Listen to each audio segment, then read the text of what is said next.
Pemirsa TV-mu yang dirahmati Allah Subhanahu wa taala, kita lanjutkan diskusi kita tentang kajian sirah nabawiyah, sejarah kehidupan Rasulullah SAW sebagai tuntunan bagi kita dalam kehidupan kita.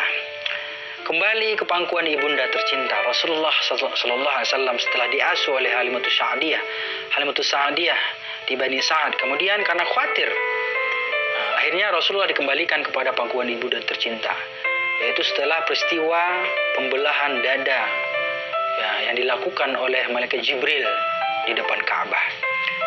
Kemudian ketika Rasulullah SAW berada dengan ibundanya Siti Aminah, Siti Aminah pun merasa perlu mengenang suaminya, merasa rindu, merasa kangen karena telah meninggal dunia ketika dia berjalan atau pergi hijrah ke Madinah.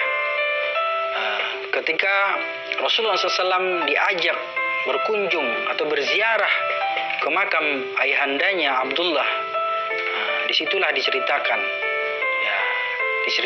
bahwa wahai Rasulullah, wahai Muhammad, ini adalah ayahandamu yang bernama Abdullah. Kenapa? Karena Abdullah adalah seorang ayah yang meninggal dunia dan sementara Rasulullah SAW masih berada di dalam kandungan. Nah, kemudian di mana tempat kuburan Rasulullah kuburan daripada ayah Rasulullah SAW itu atau Abdullah, yaitu kuburannya adalah di Yasrib. Maka dia pergi dari Mekah untuk menempuh perjalanan sejauh 500 km bersama putranya yang yatim. Jadi perjalanan yang ditempuh oleh Nabi Muhammad SAW di kala itu dengan ibundanya Siti Aminah, disertai dengan pembantunya yang bernama Ummu Aiman.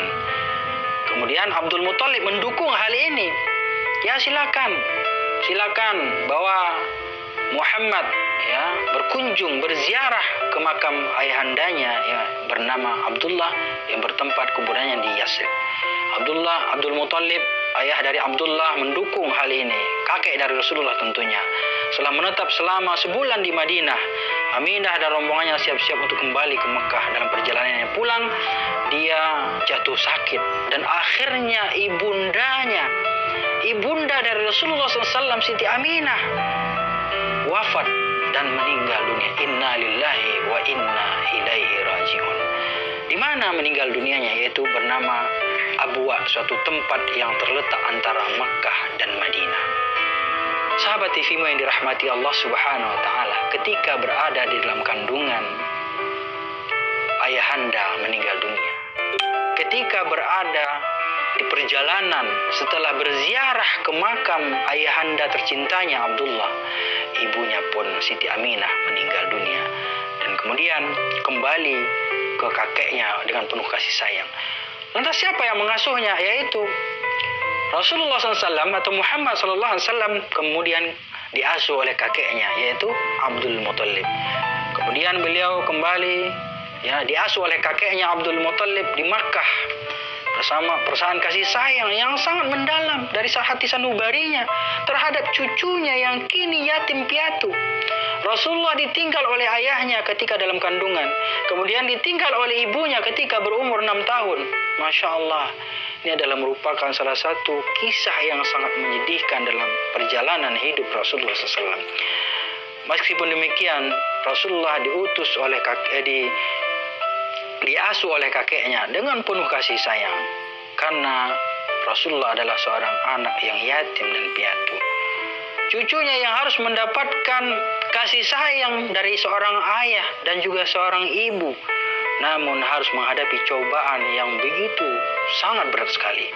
Hatinya bergetar oleh perasaan kasih sayang yang tidak pernah dirasakan sekalipun terhadap anak-anaknya sendiri. Dia tidak ingin cucunya hidup sebatang kara, bahkan dia ingin mengutamakan Rasulullah, cucunya Rasulullah SAW, karena Rasulullah adalah seorang yatim dan piatu, ditinggal oleh ayah dan ibunya. Ibnu Hashim berkata, ada sebuah dipan yang diletakkan di dekat Ka'bah untuk Abdul Muthalib. Kerabat-kerabatnya biasa duduk di sekeliling dipan tersebut hingga Abdul Muthalib keluar ke sana dan tak seorang pun di antara mereka berani duduk di depan tersebut. Sebagaimana penghormatan terhadap dirinya. Suatu kali ketika Rasulullah SAW menjadi anak, ketika bertumbuh besar, beliau duduk di atas dipan tersebut. Paman-paman beliau langsung memegang dan menahan, tidak boleh duduk di atas dipan tersebut. Karena ini adalah dipan yang sangat istimewa yang disiapkan untuk kakeknya Abdul Muthalib. Tatkala Abdul Muthalib melihat kejadian tersebut, dia berkata, biarkanlah anakku ini. Demi Allah, wallah, sesungguhnya dia akan memiliki kedudukan yang agung. Kemudian Abdul Muthalib duduk bersama beliau di atas dipan tersebut sambil mengelus punggung beliau dan senantiasa merasa gembira terhadap apa-apa yang dilakukan dari Rasulullah SAW. Sahabat TV-mu yang dirahmati Allah Subhanahu wa taala. Pada usia ke-8 tahun bahwa Rasulullah SAW dan bersama kakeknya beliau kemudian dia bersama kakeknya, hidup bersama kakeknya dan tinggal bersama kakeknya, dan dia mendapatkan kasih sayang dari kakeknya. Kemudian dengan takdir Allah Subhanahu wa taala, kakeknya pun meninggal dunia. Kakeknya yang bernama Abdul Muthalib meninggal dunia di Makkah.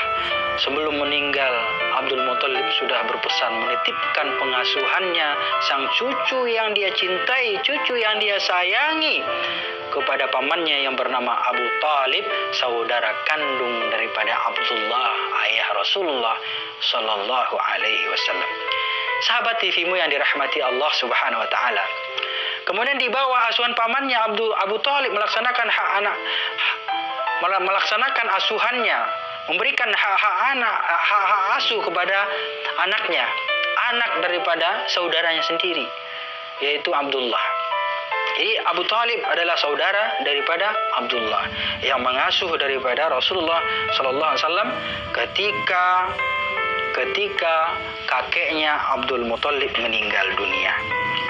Kemudian hingga berumur lebih dari 40 tahun beliau mendapatkan kehormatan di sisi Abu Talib, hingga di bawah penjagaannya rela menjalin persahabatan dan permusuhan dengan orang-orang yang rela menjalin persahabatan dan kemudian memusuhi orang-orang yang memusuhi daripada Rasulullah SAW. Begitulah kasih sayang pamannya Abu Talib, paman Rasulullah SAW. Sahabat TV-mu yang dirahmati Allah, demikian kajian tentang sirah nabawiyah, sejarah kehidupan Rasulullah SAW